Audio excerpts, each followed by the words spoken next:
Hello दोस्तों, आप सबका स्वागत है आप एक यूट्यूब चैनल स्टॉक मार्केट बाजार में। आज का निफ्टी का हाल अगर आप देखेंगे तो काफी बुरा रहा। 0.94% की एक स्टीफ फॉल हमें यहाँ पे निफ्टी में देखने को मिला है। और अगर मॉर्निंग में अगर आप देखते हो मॉर्निंग का शेड्यूल तो मार्केट गैप अप के साथ में खुला, जहाँ पे कल की क्लोजिंग हुई थी मार्केट की, वहां से एक अच्छे खासे गैप अप के साथ में मार्केट खुला।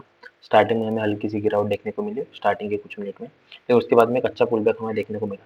करीब करीब 1600 सॉरी 1400 610 16 रुपये के पास एक अच्छा पुल बैक हमें देखने को मिला।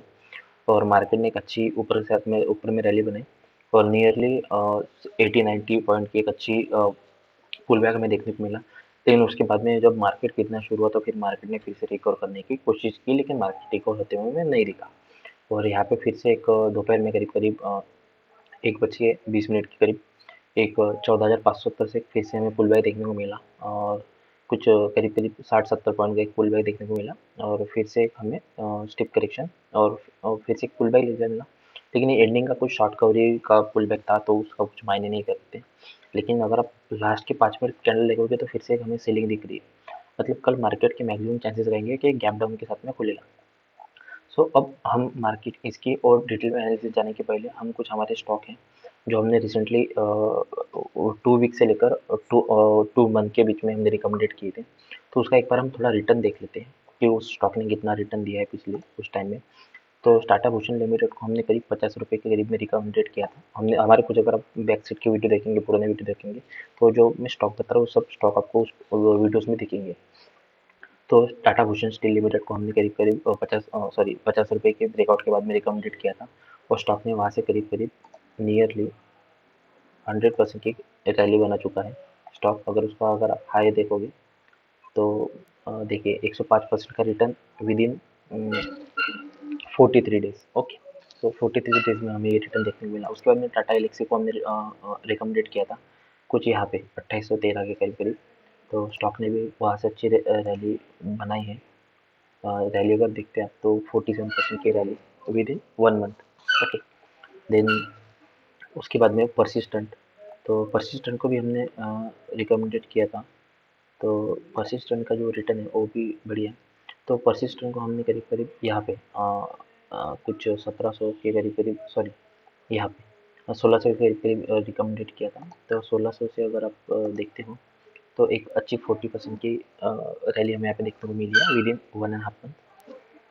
उसके बाद में TII इंडिया, अगर आप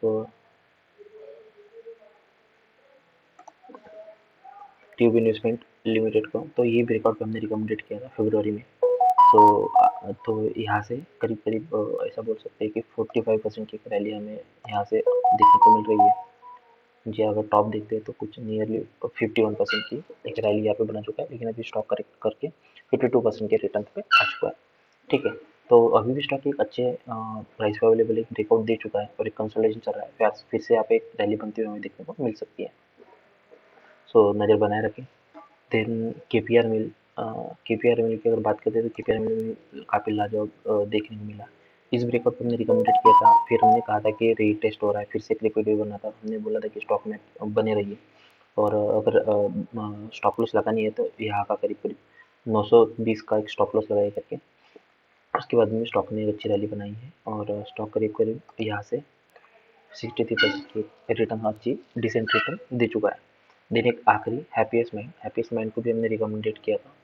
और हैप्पीएस्ट माइंड का अगर देखते हैं तो 2 बार ब्रेकआउट पे हमने रिकमेंडेड किया है। एक बार यहाँ पे रिकमेंडेड किया था 380 करीब करीब, और फिर एक बार हमने यहाँ पे रिकमेंडेड किया था 571। तो जहाँ से हमने रिकमेंडेड किया था वो आगे अगर बात करते हैं तो एक 100% मतलब 96% की एक डिसेंट रिटर्न हमें यहाँ पे देखने को मिली है। इन स्टॉक पे नजर बनाएगी, स्टॉक अभी भी रैली में है और आगे आने टाइम में ब्रेकआउट और अच्छी रैली आपको स्टॉक में देखने को मिल सकती है। तो चलिए अभी हमारे निफ्टी की चार्ट पे डिस्कशन करते हैं। तो आखिर में ये गिरावट क्यों हुई, तो उसका रीज़न है FII की सेलिंग की। कल भी FII ने कुछ 2300 करोड़ की सेलिंग की, आज भी 1800 करोड़ की सेलिंग की। और उसके सामने अगर DI की बाइंग देखते तो बहुत नॉर्मल है। यहाँ पे देखते तो आधी ही बाइंग हमें यहाँ पे देखने को मिल रही है, यहाँ पे तो हमें बहुत कम देखने को मिल रही है। तो DI की बाइंग कम है, FII की सेलिंग ज़्यादा है, तो फिर मार्केट में और कौन बाय कर रहा है, तो मार्केट में ये चाइना अपने जो जो एचएनआई है और जो रिटेलर है तो ये बाय कर रहे हैं। लेकिन अगर उसके सामने देखते हैं एफआई की सीलिंग बहुत बड़ी है, अगर वो 2 दिन में 4,000 करोड़ का माल बेच सकते हैं तो आने वाले टाइम में तो और भी कितने दिन बचे, कितने भी ट्रेडिंग सेशन है पूरे महीने के। अगर ये 4,000 करोड़ का अगर 40,000 करोड़ अगर बन गया तो बहुत बड़ी सेलिंग हो जाएगी, फिर मार्केट को संभालना मुश्किल हो जाएगा। डीआई के पास में भी लिमिटेड पैसा है, अगर मार्केट में इतनी सेलिंग आएगी तो रिडम्पशन का जो प्रेशर है वो डीआई पे आएंगे, डीआई पे प्रेशर आएगा मतलब म्यूचुअल फंड पे आएगा।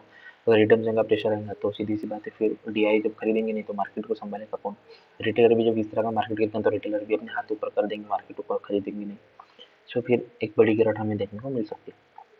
फिलहाल में देखते हैं तो स्टॉक ने जहाँ से आज रिबाउंड दिया है तो वहाँ से एक सपोर्ट ही बनता था स्टॉक का, ठीक है। क्योंकि देखिए इस लेवल से स्टॉक ने इसके पहले भी कई बार रिबाउंड किया है। तो जिस 23 अप्रैल को, उसके बाद में 3 मई को, फिर आज का दिन 5 मई, तो रिबाउंड देखने को मिला यहाँ से स्टॉक को इसके पहले भी। तो ये 5 मिनट का कैंडल कैंडल थी। सो अगर कल मार्केट, जहाँ तक मार्केट खुलना है तो कल गैप डाउन के साथ में खुलेगा। और मार्केट अगर कल खुलता भी, 1 मिनट इसको 15 मिनट कैंडल पे कर लेते हैं, अगर मार्केट खुलता भी है गैप डाउन के साथ में तो भी मुझे लगता है कि मार्केट को करीब करीब 1400 के करीब से एक रेजिस्टेंस सपोर्ट मिलना चाहिए। और अगर दूसरा अगर सपोर्ट मिलता भी है तो फिर 14,270 का एक अच्छा स्ट्रॉन्ग सपोर्ट है, क्योंकि मार्केट ऐसे बहुत बार सपोर्ट लेके वापस जा चुका है। सो और जैसे अभी यहाँ पे देख रहे हैं आप तो लोअर लो मार्केट बना रहा है और लोअर हाई मार्केट बना रहा है। सो एक तरह का ये बहुत ही मतलब डेंजर पैटर्न होता है किसी भी तरह के स्टॉक या फिर किसी भी तरह के निफ्टी या फिर किसी भी फंड अपना एक्सचेंज के लिए। सो नज़र बनाए रखें, और अगर कुछ निफ्टी विफ्टी के स्टॉक में नज़र ही रखनी है तो जो स्टॉक है जिसमें हमें नज़र बना के रखनी चाहिए तो वो है टोटली गेल ओएनजीसी, मतलब पूरे ही पीयूसी की स्टॉक, ओके। सो क्योंकि आप लास्ट टाइम से कुछ दिन से देखिए तो पीयूसी के स्टॉक अच्छे चल रहे हैं, और उसमें भी सेल, गेल, ओएनजीसी, बीपीसीएल इस तरह के स्टॉक अच्छे खासे थे, कोल इंडिया, ठीक है। तो इन स्टॉक पे नज़र बनाए रखिए। और उसके बाद में आईटी स्टॉक में रखना है तो टीसीएस पे नज़र बनाए रखिए। फिलहाल में बैंक स्टॉक, आज आज एक अच्छी बात हुई, बैंकिंग सेक्टर आज करेक्शन जोन में नहीं था, या फिर बियर ने उनको नहीं घेरा था। अगर आज बैंकिंग सेक्टर भी अगर करेक्शन में होता ना तो फिर ये गिरावट हमें 2% तक जाते हुए दिख सकती थी, क्योंकि क्या है Kotak bank, ICICI bank, Mahindra bank, sorry HDFC bank, इस तरह के बैंक अगर गिरते हैं तो फिर इंडेक्स को संभालना मुश्किल हो जाता। और आज की जो गिरावट रही वो रिलायंस में काफ़ी ज़बरदस्त रही। रिलायंस का अगर आप देखते हैं तो रिलायंस भी काफ़ी बुरी तरह गिरा है। 1 मिनट। और जहाँ तक मुझे लगता है रिलायंस इंडस्ट्री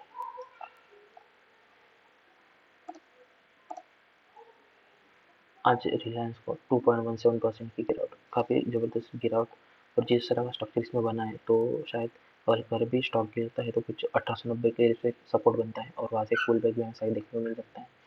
और ये भी अगर आरएसआई की बात करें तो आरएसआई ओवरसोल्ड की तरफ आ जाएगा, तो इस स्टॉक पे नज़र बनाए रखें। तो यही हमारा वीडियो था, यही तक हमने हमारा डिस्कशन था। एफ आई आई जब तक सेलिंग करेंगे मार्केट गिरता रहेगा, डी आई आई का पास में लिमिटेड पैसा है, डी आई आई की लिमिट तक इससे तक कुछ बाइंग कर सकते हैं। देखते हैं आने वाले टाइम में क्या होता है। वीकली एक्सपायरी पास में ही है, नज़र बनाए रखें और सतर्क रहे, साथ में सेफ रहे, और ज़रूरत पड़े तभी घर के बाहर निकले। खुद का ध्यान रखें और हमारे चैनल को सब्सक्राइब करें, वीडियो को देखते रहें। Thank you for watching this video. Sign off stock market बाजार।